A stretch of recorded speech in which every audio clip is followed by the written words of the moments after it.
It's the 18th of May 2005, and it's the worst day of Usman Ali's life. Or at least it's the worst day of his life so far. Usman is sitting in a court in Tallahassee, Florida, over what was a simple mistake. Usman is originally from Pakistan, but has been a permanent resident in the US for some time.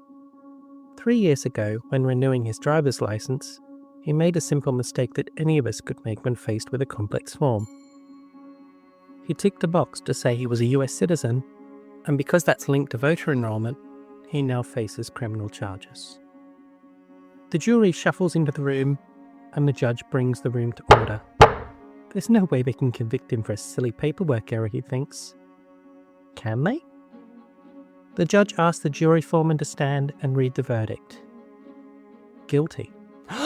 Not only has this careless mistake resulted in a criminal conviction, but he now faces fines, and as a green card holder, he is now potentially deportable. His American dream appears to be over. But how often does voter fraud actually happen? Find out this week on the podcast that helps keep your family and your democracy safe from scams, hacks, and frauds.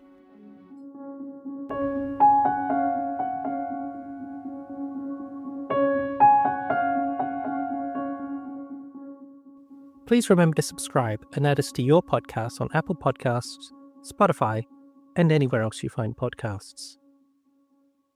What you may have noticed about Usman's story is that he wasn't accused of illegal voting, yet he was still convicted of an offence related to voter fraud. That's because the job of keeping elections secure does not begin or even end on election day.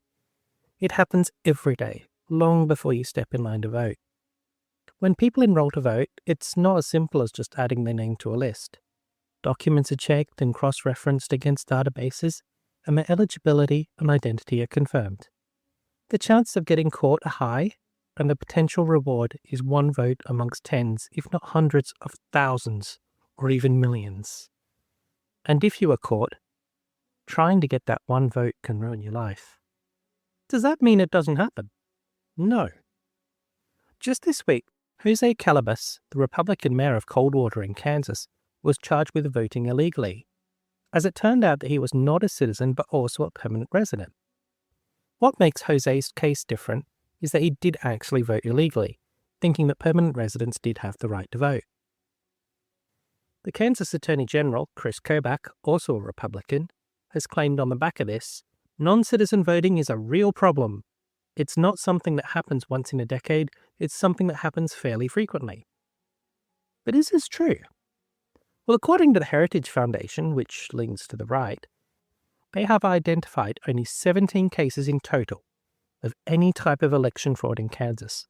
Not just ineligible voting, but any election fraud case. In fact, if we look further at in-person voter fraud, the very type of fraud that requiring ID at the polls is supposed to stop, this essentially never happens. In 2016, the Fifth Court of Appeals put the number in Texas as no more than 2 votes in a decade. And the Fourth Circuit in North Carolina in that same year was unable to find a single individual charged with in-person voter fraud. And even to date, the Heritage Foundation can only find 34 voter impersonation cases since 1982 in the entire United States. The reason for that? In-person voter fraud is a high-risk, low-reward proposition. If the person you're impersonating also shows up to vote, you're already halfway to getting caught. And what's the reward for your caper? A single vote. It's very unlikely that a single vote is going to sway an election.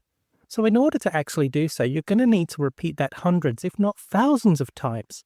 The chances of detecting that are really high.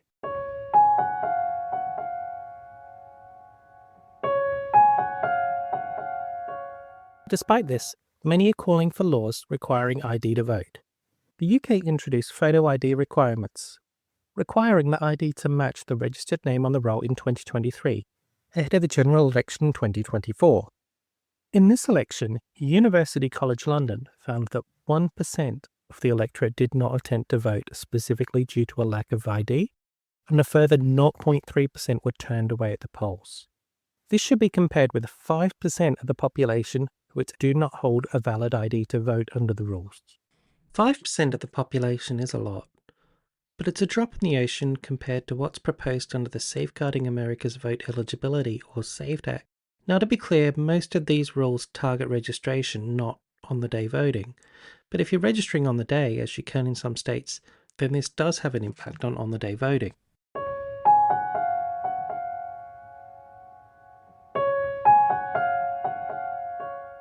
You might be thinking that you have a photo ID, a driver's license, but the proposed rules say only an enhanced driver's license will do, not a regular driver's license, as a normal driver's license does not confirm citizenship.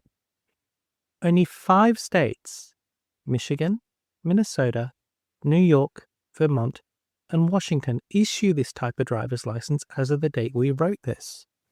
And they're typically targeted at people who regularly cross into Canada or Mexico as an alternative to a passport.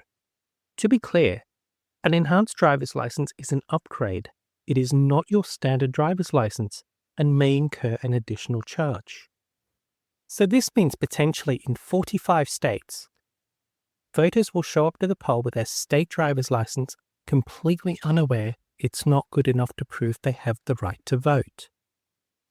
According to Apollo Global Management, less than half of Americans own the next most available option, a passport.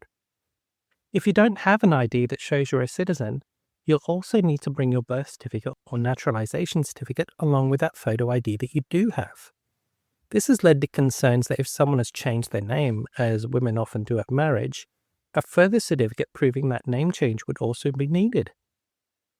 Without these documents, they may be unable to vote and may even be removed from the voter roll completely.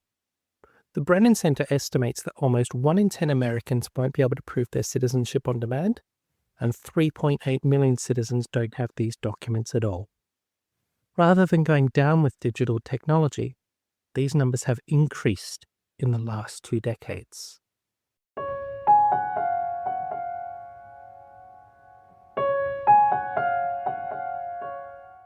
So, where's the actual scam here? Whilst voter fraud is serious and absolutely should be prevented, as we've discussed, the numbers are very low. So low, in fact, that they might as well be zero. The payoff for a successful voter impersonation is very low, a single vote each time, and the number of excluded votes could be anywhere from quite low to extremely high, depending on how strict you set the requirements. Critics say this is the intention, not a bug, to prevent certain people from voting.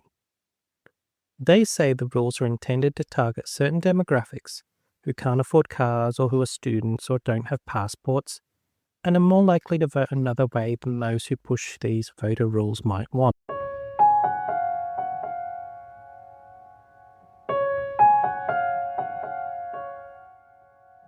At Scams, Hacks and Frauds, we're not partisan, but we're not unbiased. We're biased against scams, hacks and frauds and biased in favour of everyone who can voting, even if we might in private disagree with who you vote for. The one thing you can do today to help your family keep your right to vote is to learn what the rules are where you live and make sure you meet them well ahead of Election Day. And check you're still enrolled to vote.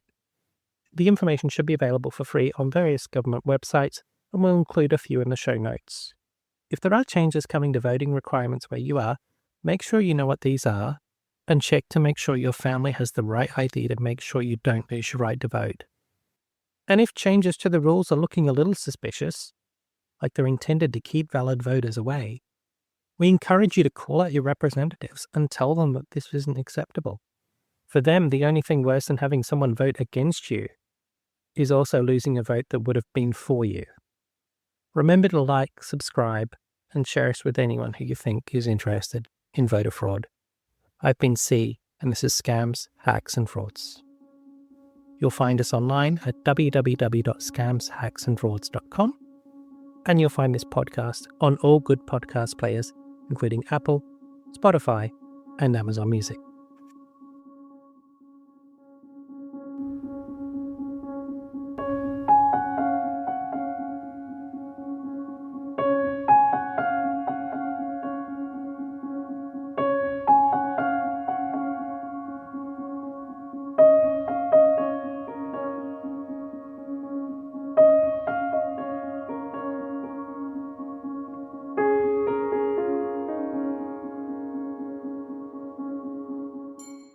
This podcast is available to reuse for free under the Creative Commons with Attribution Share Alike license.